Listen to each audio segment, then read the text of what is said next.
अमरावती शहराच्या मध्यवर्ती ठिकाणी असलेल्या रेल्वे पूल अचानक वाहतुकीकरिता बंद करण्यात आल्याने नागरिकांमध्ये संतापाची लाट उसळली आहे।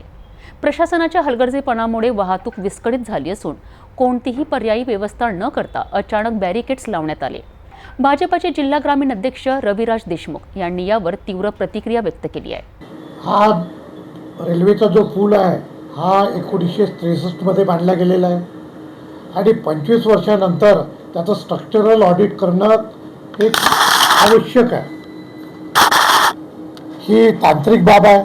प्रशासनाने या बाबीकडे सातत्याने लक्ष द्यायला पाहिजे होतं आणि आज जी जनतेची कोंडी होऊन राहिली याच्यासाठी प्रशासन जबाबदार आहे। रेल्वेचं खातं जबाबदार आहे। रेल्वेच्या खात्याचं दुर्लक्ष असणं हे अमरावतीकरांसाठी फार मोठी धोक्याची घंटा आहे की आमचे तत्कालीन खासदार आणि अमरावती जिल्ह्याच्यासाठी सातत्याने राबणाऱ्या नवनीत राणा यांनी सुद्धा रेल्वे खात्याकडे या विषयाची मागणी केलेली होती आणि आमचे राज्यसभेचे खासदार माननीय बोंडे साहेबांनी नवीन पुलाची संकल्पना सुद्धा रेल्वे खात्यापुढे मांडलेली आहे।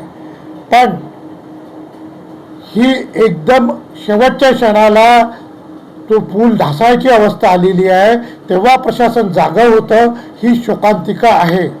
या प्रशासनाच्या जे अधिकारी या गोष्टीला जबाबदार आहेत त्यांना शोकास दिली पाहिजे, त्यांच्यावर कारवाई झाली पाहिजे की आज जो अमरावतीकरांना त्रास सोसावा लागत आहे त्याला हे रेल्वेचं प्रशासन आहे।